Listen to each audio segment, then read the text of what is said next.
Hello, CQ, calling CQ the Old Friends Net.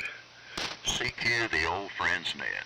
This is WA4LLR, Dave in Burnsville, North Carolina. Calling CQ the Old Friends Net.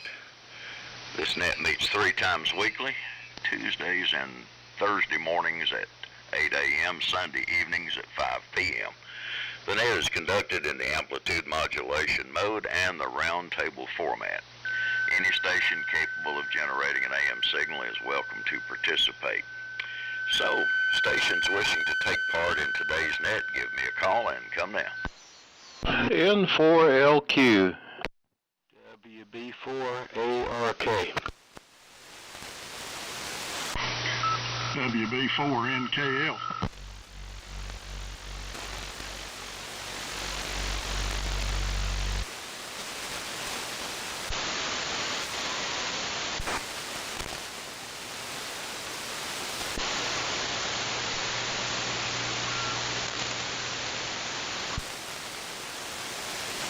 Yeah, it's a killer remote modulation. Try it again.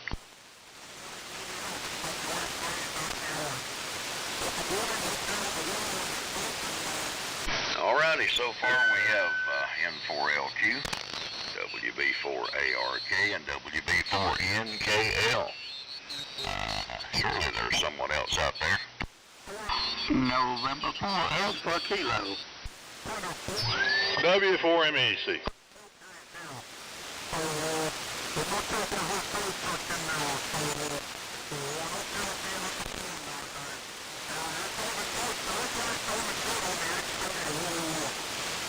Okay, so far we have N4LQ, WB4ARK, WB4NKL, N4AK, and W4MEC. Anyone else?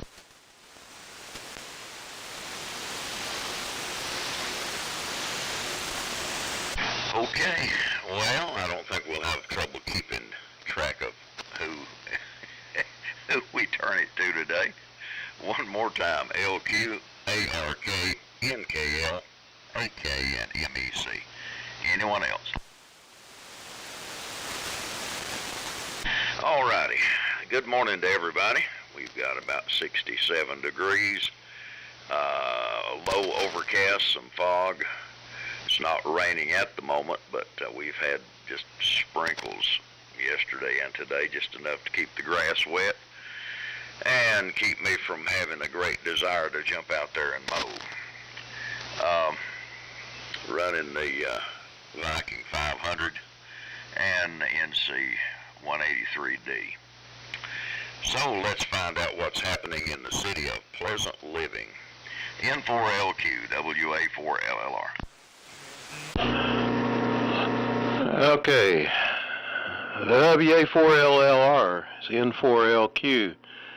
Oh, I don't know what's happening over there in the city of Pleasant Living, but I'm sure it's pleasant, whatever it is.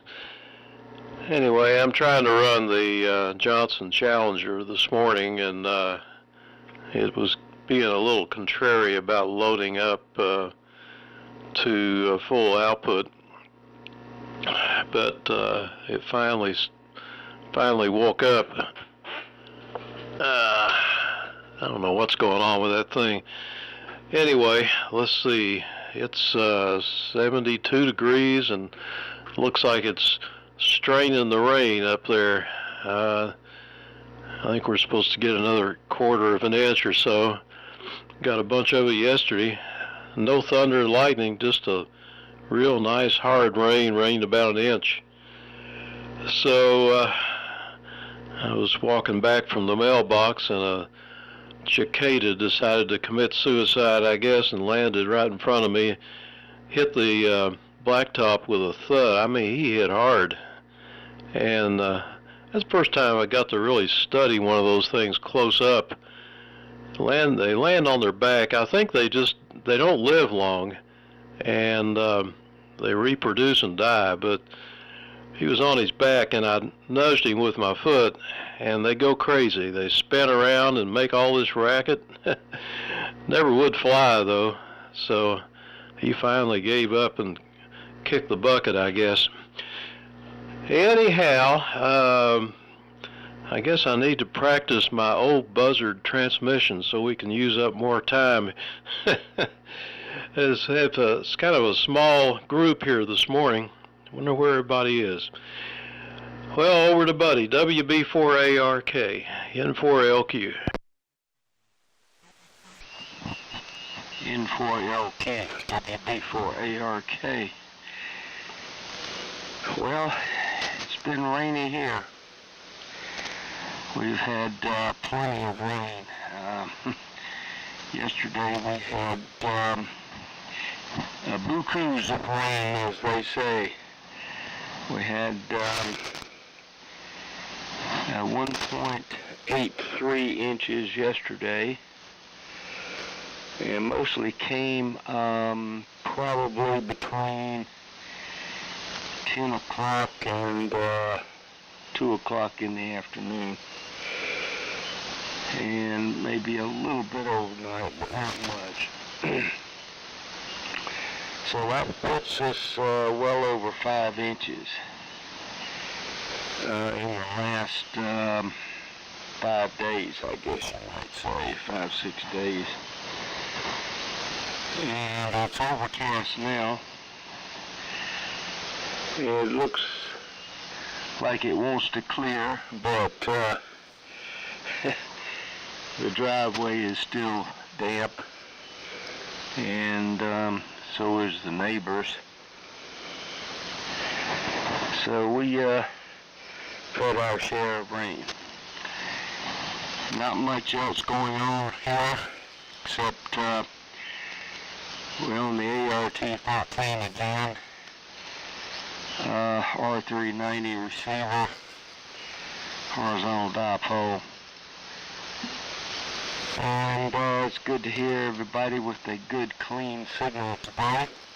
The band is, well, rather quiet except for a few static crashes. And so that's about the size of things at this point. So over to WB4NKL, WB4ARK. Okay, buddy, WB4ARK, it's WB4NKL. Yeah, great signals. Everybody's running about 40 dB over on the little Drake 2A receiver this morning. Steve, the Challenger sounds good. That's the second Challenger I've heard today. John JPL was running his Challenger this morning, and they both sound good. About 3 weeks, I guess we'll be down to visit or less than 3 weeks to visit the city of Pleasant Living. Looking forward to the Shelby Ham Fest. And I guess I'm going down to Huntsville with Chuck there Saturday. I hadn't really planned on it. He called yesterday and said he's going, and his wife was reluctantly going, and so I volunteered to take her place, get her out of that. So I guess we'll be leaving here about 4:15 Saturday morning to head to Huntsville.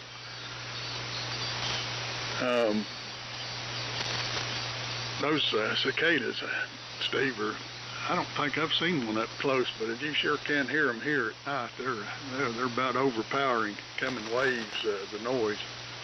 I don't see how a little bug can make that kind of noise, but they sure do put out some dBs. Oh, send it on down to Glenn. Now go ahead, Glenn. N4AK, it's WB4NKL. Okay, Cliff. Talking to everybody very well. I'm just running about 100 watts this morning with a little SPDX10 and SB200. Last night we were on 160 meters speed, and buddy, somehow we were talking about casinos, and Kings Mountain came up, and it was like a bell ring in Kings Mountain. I said, yeah, when I first was in the X-ray business, we put in an X-ray room at Kings Mountain.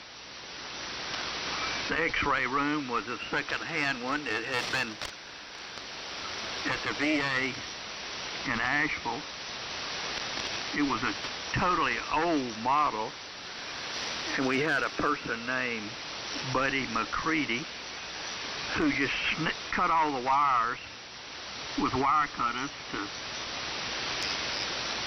and so our illustrious regional manager sold it to Kings Mountain, and we were sent down there to put it in. Well, I had been to Scopomatic 71 or something. That's what we called it, I think, Buddy. It was a film changer. And, oh yeah, I was supposed to know what was going on. I got on there and I looked at it. It was totally a different model. Totally reworked. The old one we had about, I think it must have had about 150 to 200 relays in it, Buddy, if you remember correctly. So finally, I needed help. I needed a lot of help. Buddy came down, and then an older X-ray guy named Lonnie Preston. So anyway, we were trying to make X-rays, and Buddy was out there at the X-ray tube, and for some reason Lonnie Preston pushed off an X-ray. It was about 75 kV. Buddy, Steve doubted me. So 75 kV started at about where your hands were, where you were holding on the high voltage cable, came out the heel of your foot, knocked the heel of your shoe off, and you're still alive. So you'll need to confirm that on the next go around. So that's a tall tale for this morning to burn up a little time. W4MEC N4AK. Okay, Glenn, very good. N4AK and the group W4MEC. And good morning, fellas. It's overcast, 68 muggy degrees here, raining, been raining for 2 days. Kind of sad because the kids went back to school today up this way. I don't know how it is over towards, more towards the middle of the state, Charlotte or whatever, but they're prepping for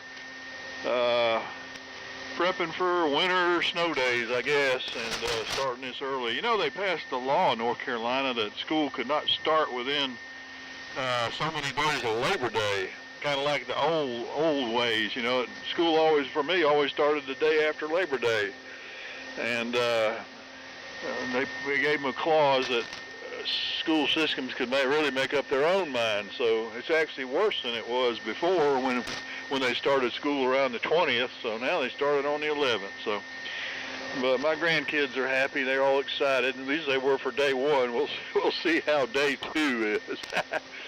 I run the ART-13 receiving on the HQ 129X, and I swapped it for the R390A because I didn't want to add a relay to mute the 390A, and I didn't, and the SX100, I fixed it, and it looks a lot better on top of the DX100 than the 129X did. So anyway, so it's a good receiver, and everybody's booming in here.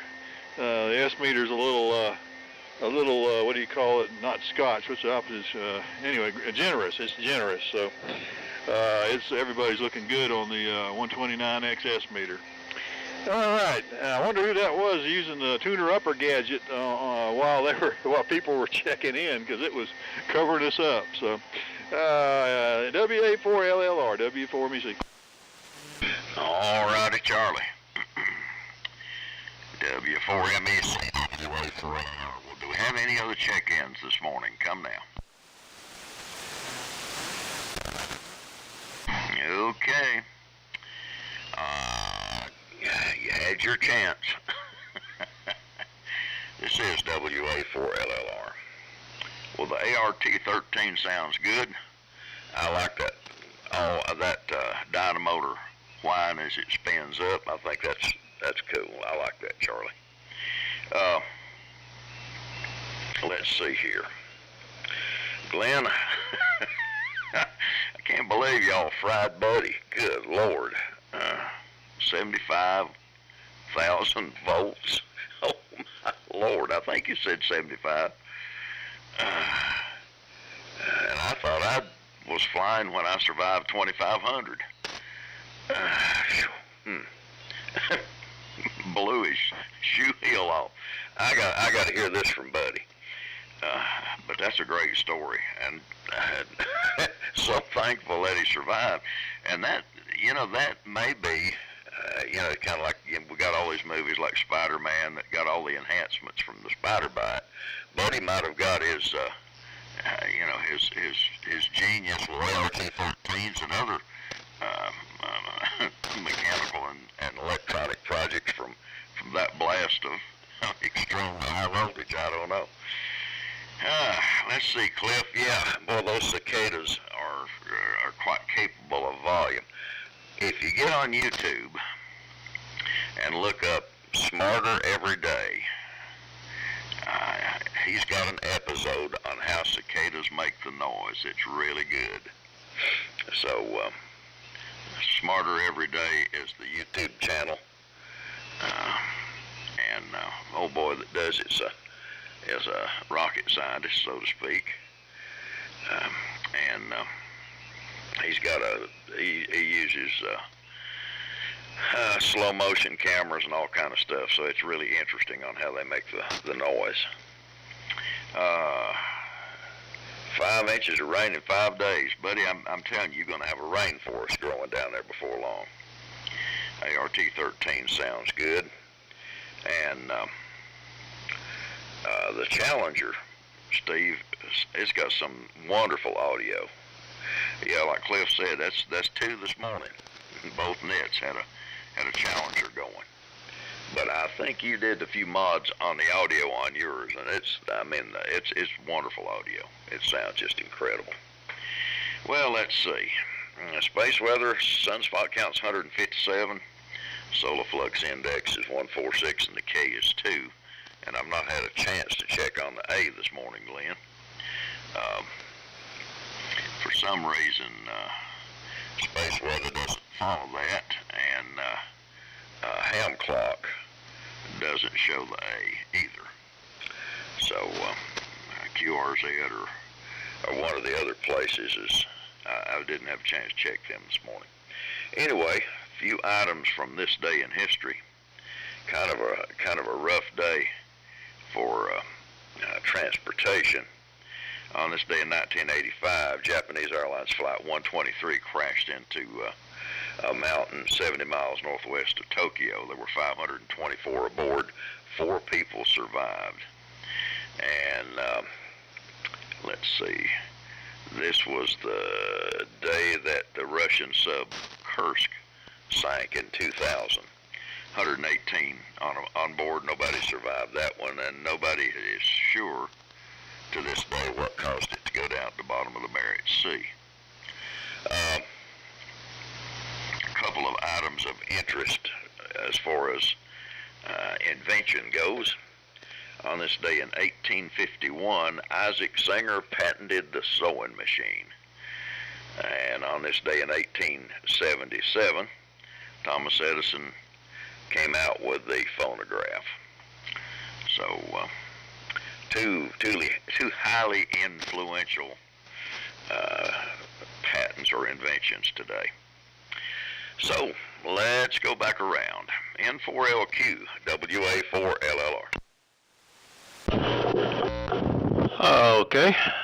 Let's see here, WA4LLR, N4LQ. I don't know about that passenger plane. 524 people? Wow.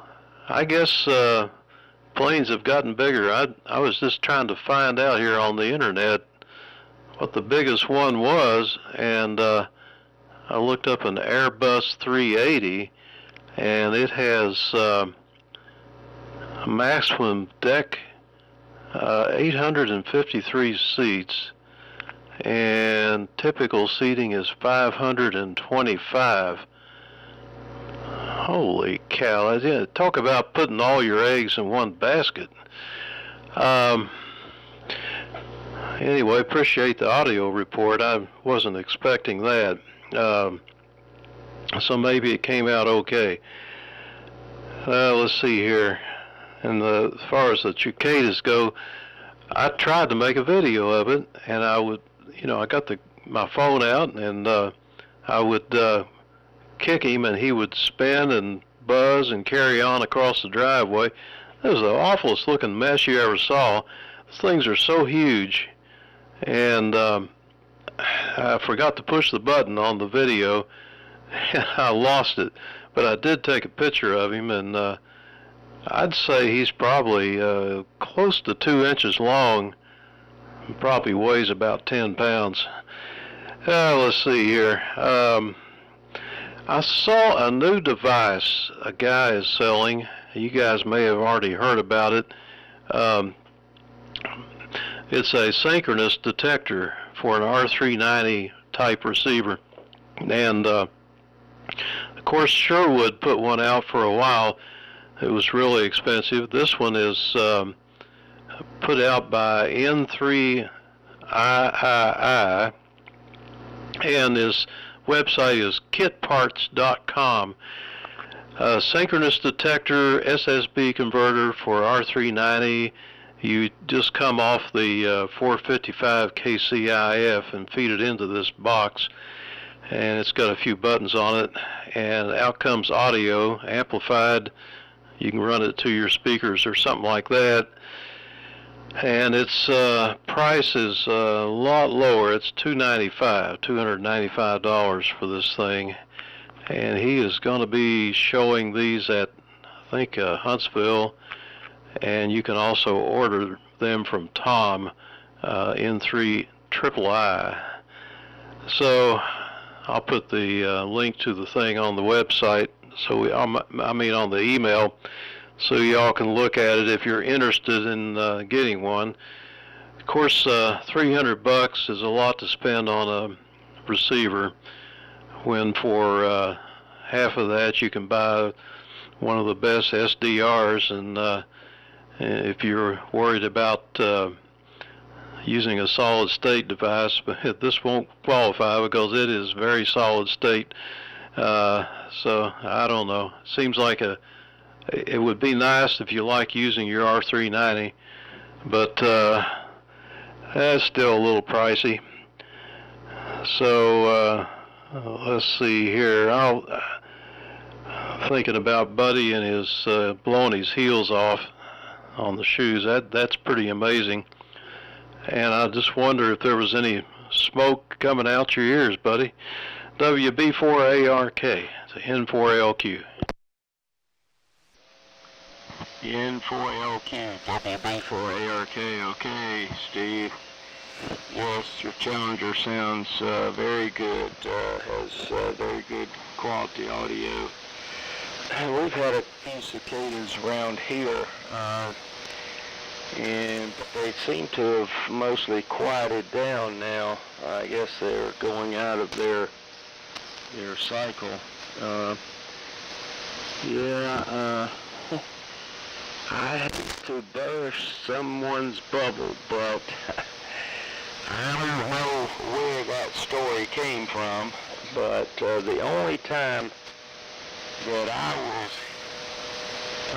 was shocked with the X-ray machine was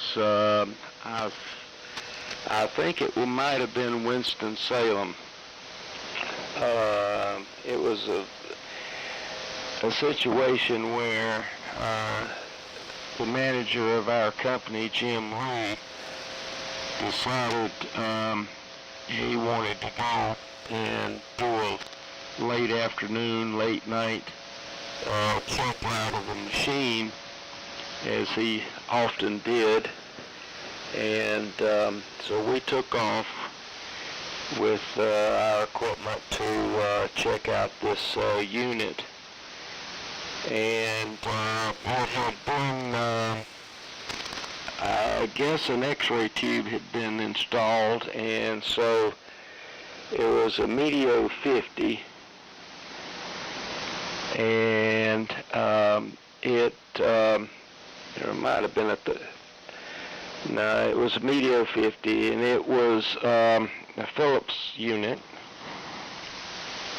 Had a spot device room, so Jim was making exposures and I was resetting the KV meter. And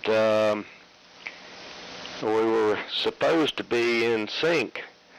He would make an exposure and I would reset the meter, because the meter had to be reset after each exposure to read the current through the tube.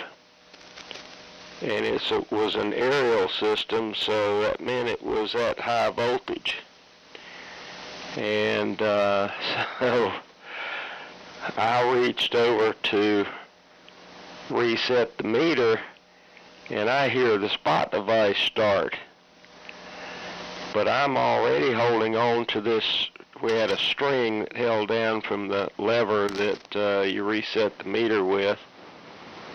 And I was already in the process of resetting the meter, and the exposure, it was rigged for a dead man. It was rigged for a non-dead man circuit, which meant if you press the X-ray button, it went on and completed the X-ray even if you let off of it. So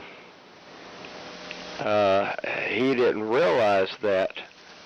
Well, by the time he let off on it, it was too late. I mean, it would have been marginal anyway if it had been set the other way. So it hit me, went in my right arm, came out my right foot, on the ball of my foot, and burned a spot on the tile floor, which the guys that service that equipment tell me some 4 years later that spot was still there. So I didn't stop backing up until I hit the lead line door that went out into the hallway.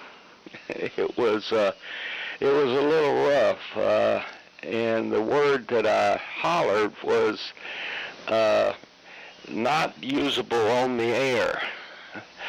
And about 4 doctors came flying into the room wanting to know what happened, because the meter hit the floor and there was a loud explosion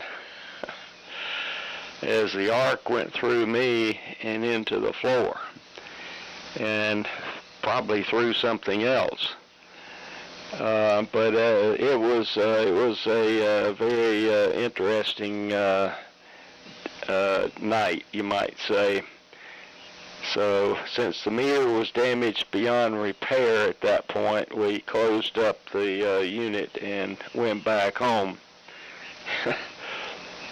But that's the only time I was ever, and it was set on 90 kV, which is the calibration point for the machine. It blew a 35 amp mainline fuse, I can tell you that. So super lag, and that was an interesting experience. Jim Lee, it took him a while to get over that, but that was a very interesting day. So we'll turn it over to Cliff. WB4NKL, WB4ARK. WB4ARK, it's WB4NKL. Okay, buddy, man, it sounds like you're lucky to be here. And that story's a little more voltage than the one that Glenn was telling. So he was a few kV short. Goodness, I've never been into any kind of high voltage like that. A friend of mine worked in the broadcast industry. He got a hold of a 6,000 volt deal up here in Johnson City one time. Ed Bryant, he survived, but he had a lot of tales to tell about that experience. Steve, I'll have to look at that detector there at Huntsville if it's down there. I hate to put $300 into it, though. That's more than I've got into any of my 390 receivers. But it'll be interesting to see how it works. I've got power company's doing some tree trimming. They're out here. I got a hemlock tree that was into the guy wire, and they're out there. I hear them out there working on that. I guess I better go out and see how much damage they're doing to the trees. So I'll say 73s, and enjoyed it. Thanks for calling it, Dave. Sorry about the light turnout, but band's excellent, so I don't know where everybody's at. Go ahead, Glenn. N4AK, WB4NKL. Okay, Cliff. WB4NKL in group. November 4 Alpha Kilo. Well, Steve, the problem is that when Buddy was hit at Kings Mountain, it blew his memory away. So see, he doesn't have the memory about the one at Kings Mountain. It destroyed his memory of that one. But the one, it is a wonder that Buddy is still here. There's no question about that. And maybe the voltage was so high, it just went on, like we call it, a skin effect. By the way, the current issue of QST is in your mailbox or on your computer. And in general, I've supported the ARRL. I don't always agree with them. And I see that I really don't agree with them right now. They're all concerned about there's not as many hams, of course, as there used to be in the U.S. But I perceive worldwide there are more hams. Europe is full of them. But what they are wanting to do, in case you haven't heard, is they want to take on 80 meters, 3,900 to 3,999, and on 40 meters, 7,200 to 7,299, and give the techs voice privileges. Now, fellas, can you imagine that our favorite bands up there where we operate is going to be Super CB? That's my opinion. Super CB, because taking a tech test is almost a joke. So I'm very concerned about that. I guess at my age, I really shouldn't matter. But I've written the North Carolina guy, Marvin Hoffman, WA4NC, and told him what I thought of it. And he wrote a nice letter back and to say that ARRL is concerned about declining numbers. Well, declining numbers means that they don't get a bigger salary, I suppose. So, Charlie, maybe you've seen that. W4MEC N4AK. N4AK and the group W4MEC. Well, Glenn, I was going to comment exactly like you did about Buddy. It's obviously that he can't remember all the details because he got zapped. Kind of like erasing a memory there. So, but we're glad he made it okay, and I wonder if that volt that discharged through his foot into the floor went into the rebar of the building there, of the concrete floor. So, like you say, he's lucky to still be with us and not be a crispy critter. So, most voltage I ever had to deal with was 12,000, and that was on a tachyon, tube-type tachyon transponder, and it ran 5 kilowatts of output power.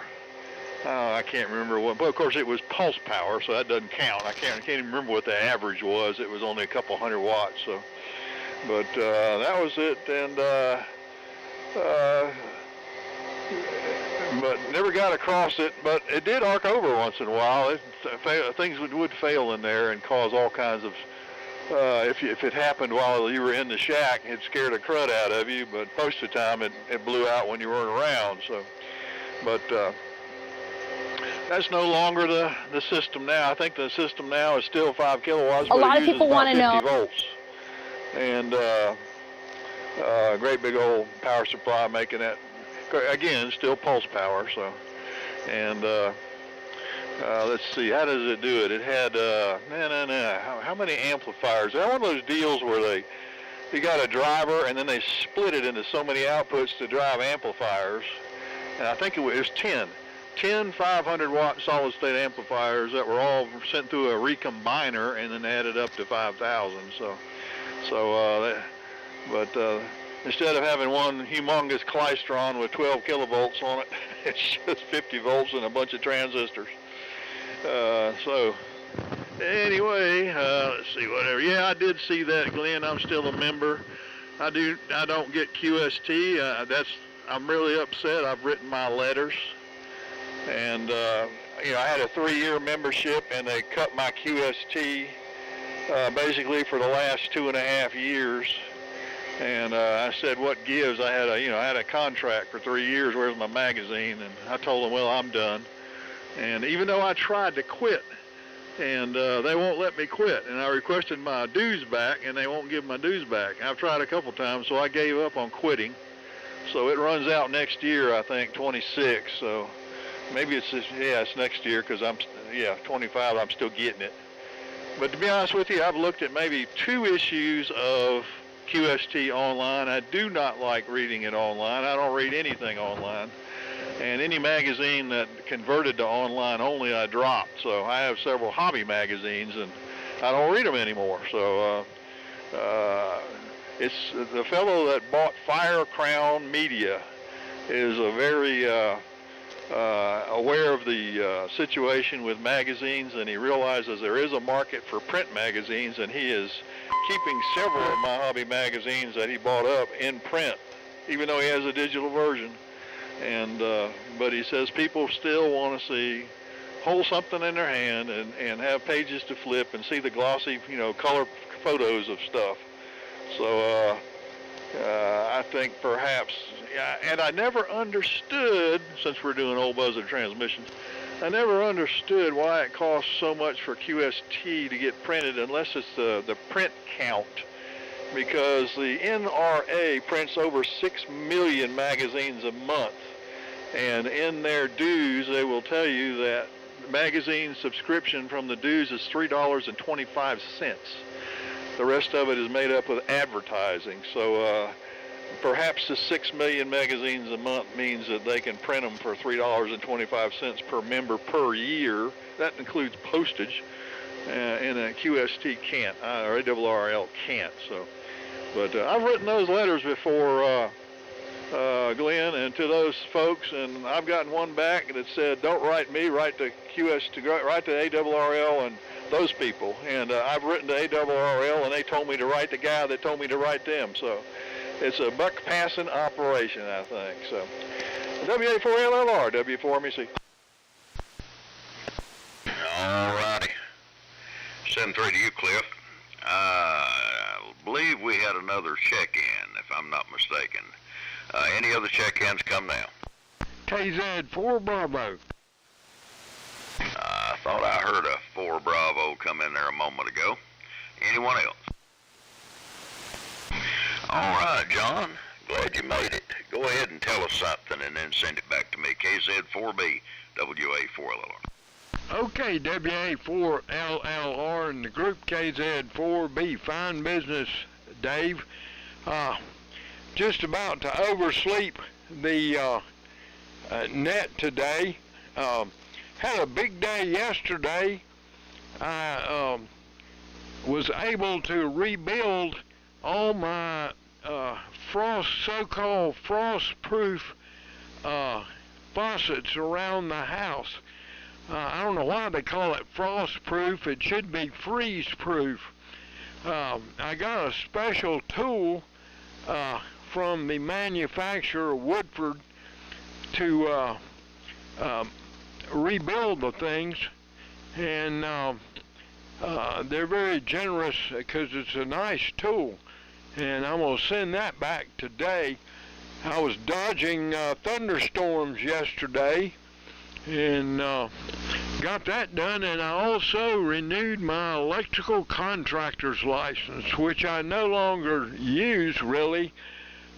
My accountant needs me to keep the electrical inspector in Catawba County in line. I was never in the electrical contracting business per se, but I was in charge of all things electrical and electronic for the MIDREX, M-I-D-R-E-X, Research and Development Center in Mecklenburg County. And the electrical inspection department there, they're the biggest buttholes in the whole state. And I needed to be a journeyman electrician so I could fight them. And they had no respect for engineers. I had to be an electrician. And that's the worst test I ever took in my whole life. It was worse than the professional electrical engineer's exam. And so I just can't bring myself to let it go. Shifting gears, I heard the tail end of Buddy's tale. Congratulations on surviving that, Buddy. High voltage will bite you. And I messed with a lot of high voltage, but I was very lucky. And somebody as hard of thinking and absent-minded as I am had to be just plain lucky to survive. When I worked for Duke, they gave me for free an obsolete 44 kV potential transformer that weighed almost 1,000 pounds, and I had that in the backyard. My parents lived in Mecklenburg County, and Dad moved and said, "Son, you got to get that transformer out of the yard." And I said, "Dad, it's yours." And he never forgave me for that. They had to hire a wrecker to remove the transformer, and because it was heavy. Well, anyway, I have rambled on more than enough. I got my work done yesterday dodging the thunderstorms, which were numerous, but was able to stay dry. So thanks for calling the net, Dave, and glad I got in. I'm tail end Charlie today, I guess, and maybe there'll be another round, I don't know. So WA4LLR in the group, KZ4B, over. Okay, John. Do we have any late check-ins? Come now.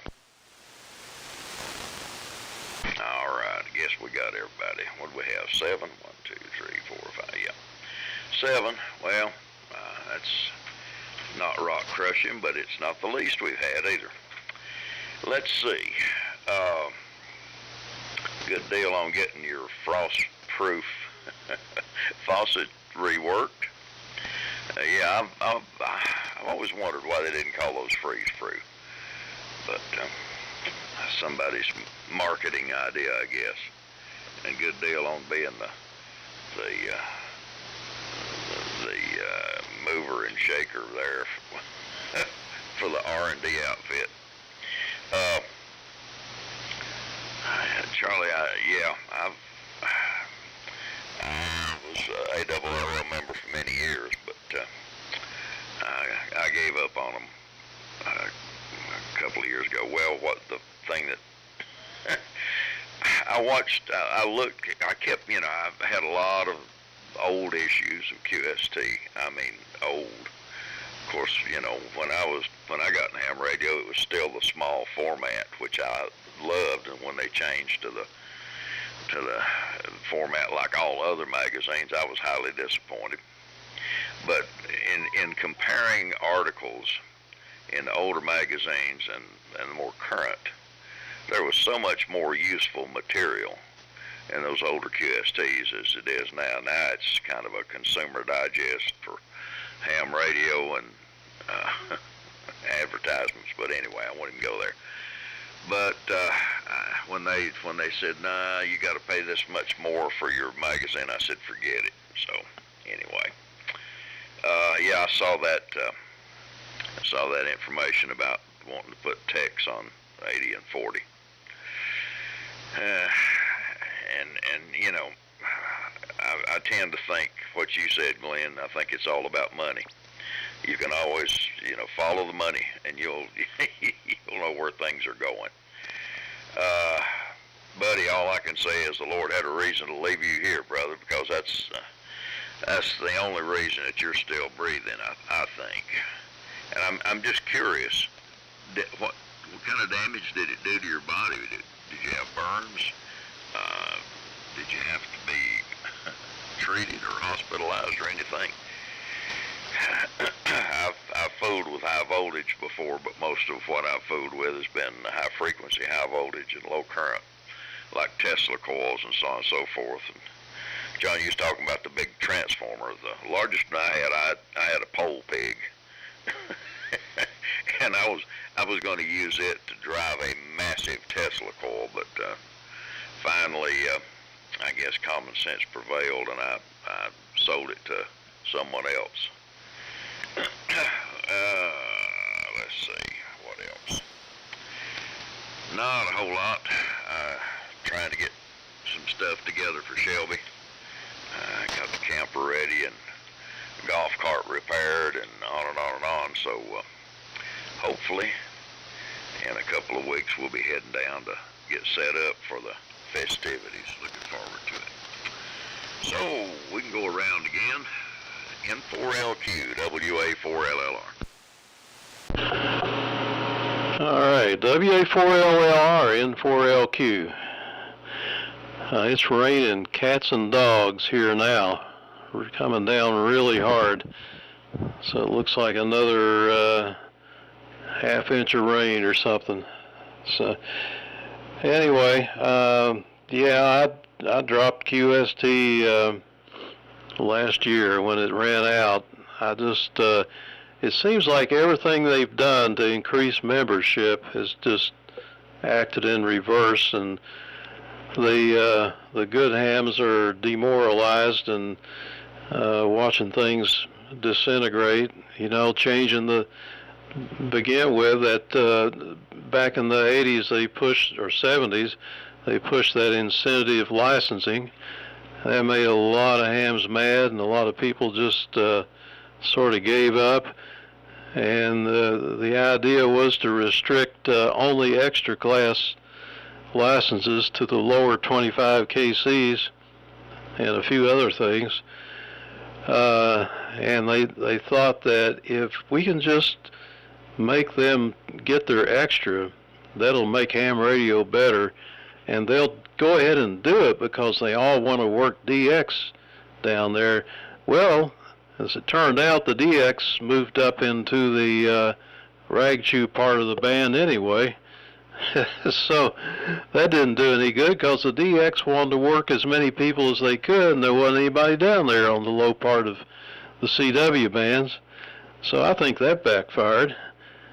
And I think ARRL membership is way down as a result of their crazy decisions, and I think this will just really, I don't know what it'll do. There's plenty of activity on the upper part of 75 meters. If you go up there and listen at night, it's loaded. There's not really room for all those freebie CB techies up there, so I'm not looking forward to that, but I never go up there anyway. Now 40, that would be that's bad. That's just, that band's too small and too crowded as it is. So I don't know. I think the best thing to have done was to keep the requirements stringent and tight, and we would have better operators, and everything would be better. Anyway, let's see, what else did I have here? I think that's about it. So I'm going to go ahead and say 73s. I'm a little bit concerned about a thunderstorm breaking out here, so I'm going to be ready to pull the trigger and just in case. So 73s, and I'll turn it over to buddy WB4ARK N4LQ. N4LQ, WB4ARK. Okay, Steve. Still a very good signal into Lake Wiley, and everybody's signal's fairly strong. Glenn, you took a little fade the last time around, but readable all the way. Well, one thing you have to realize is that with X-ray, timing is all the important thing, and so the machine was set for 0.1 seconds, 1/10 of a second. So that's the way it goes. Yeah. So anyhow, the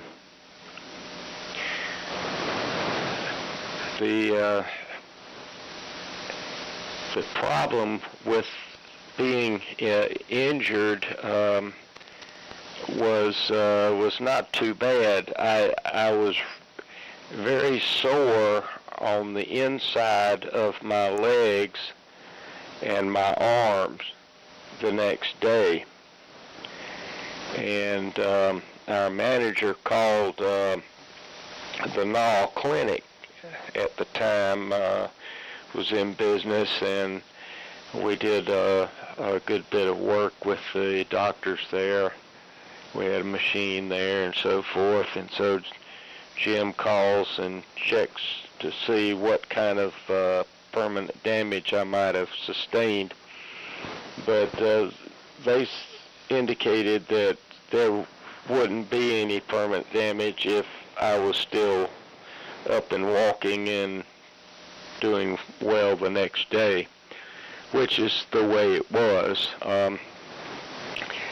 So that was the situation there. Well, QST, I've been a member for a very, very long time, and I would go from year to year, never more than 1 year. You never know what's going to happen. And so about a year ago, they cut out, or they wanted to stop publishing their magazine, and they wanted me to go online. So I decided I'll give it a try. Well, I don't read stuff online much, not magazines anyway.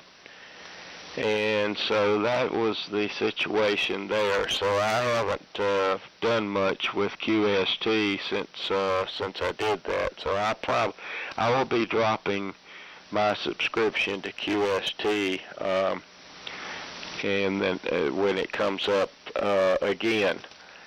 I don't know if I'll stay with the ARRL. That concerns me about having the techies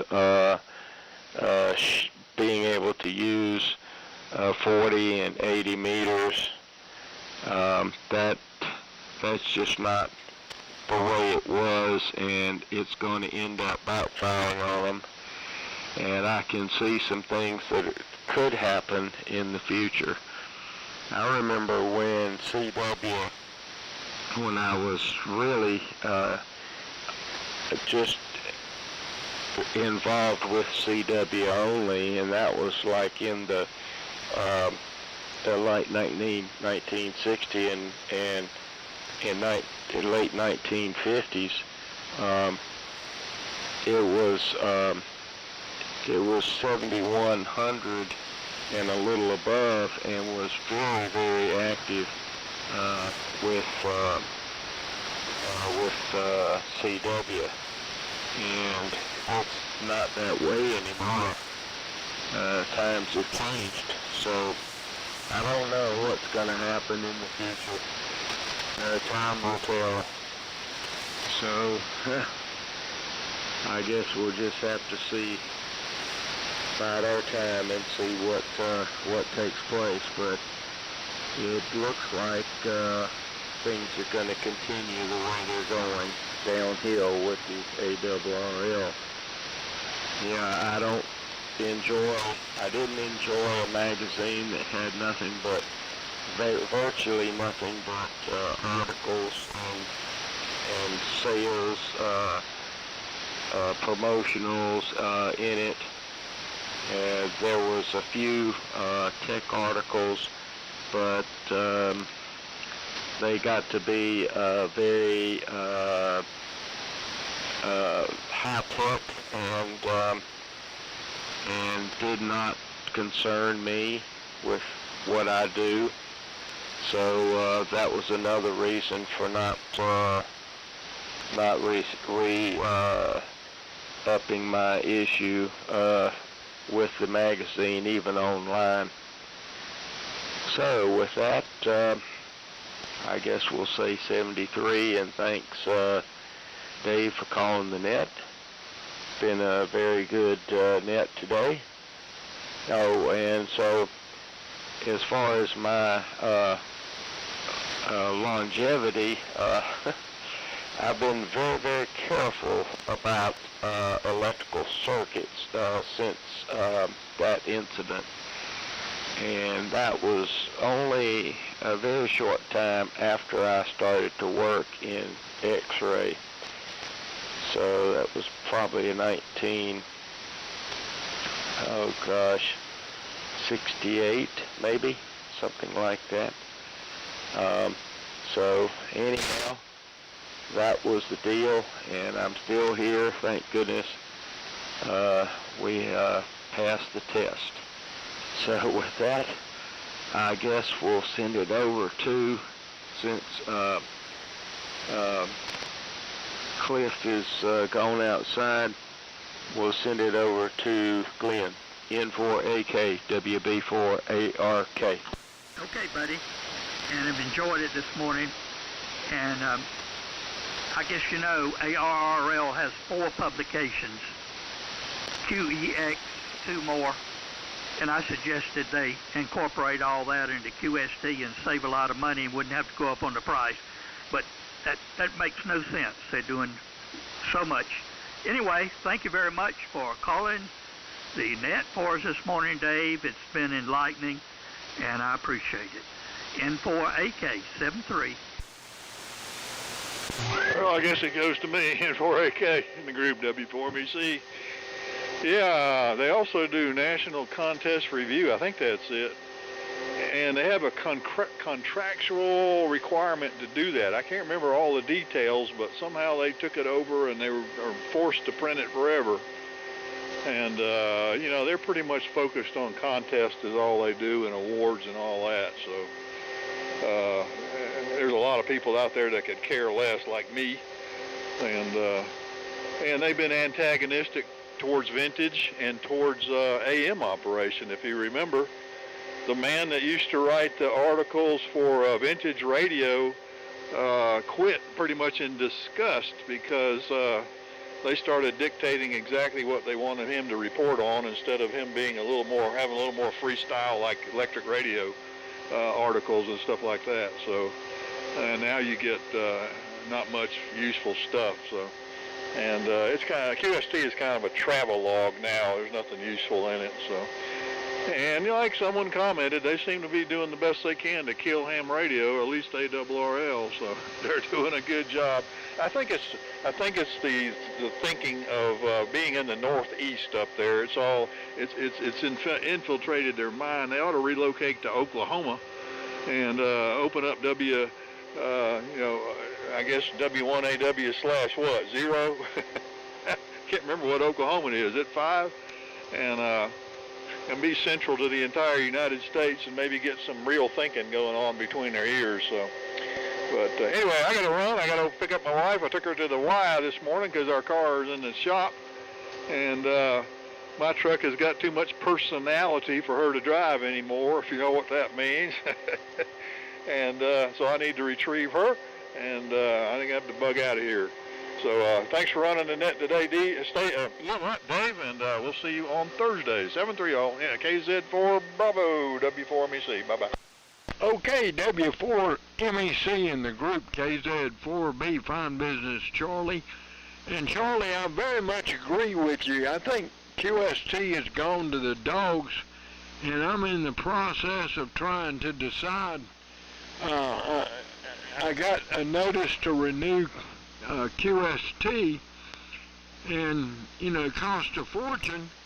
I also get the Rifleman magazine from the NRA, and they don't seem to have a problem, but ARRL does, and it really doesn't make any sense. And I wish that I had gotten a life membership. I could have saved a fortune if I had gotten a life membership for ARRL, because I've just renewed, gone for the 3-year renewals, and it's cost me a ton of money. And if I'd gone and gotten my life membership way back when, it would have saved me a lot. But of course they screwed all the life membership guys and said, okay, you don't get the hard copy of QST anymore. Although the ARRL, the NRA, I've got life benefactor membership there, and so does my son, and the magazine keeps coming. So anyway,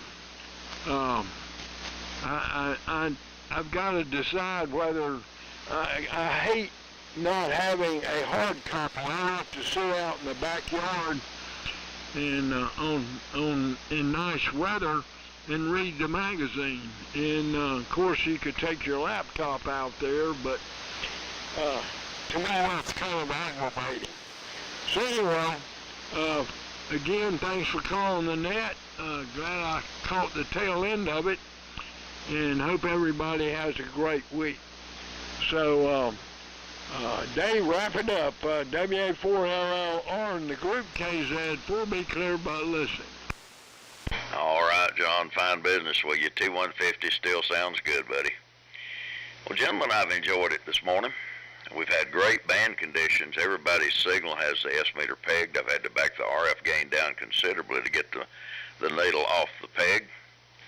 And it's just been a pleasure to listen today. So hope y'all have a good one. I'll say 7-3, God bless, and Lord willing, we'll do it again on Thursday. This is WA4LLR, Dave in Burnsville, North Carolina, closing this session of the Old Friends Net, 7-3.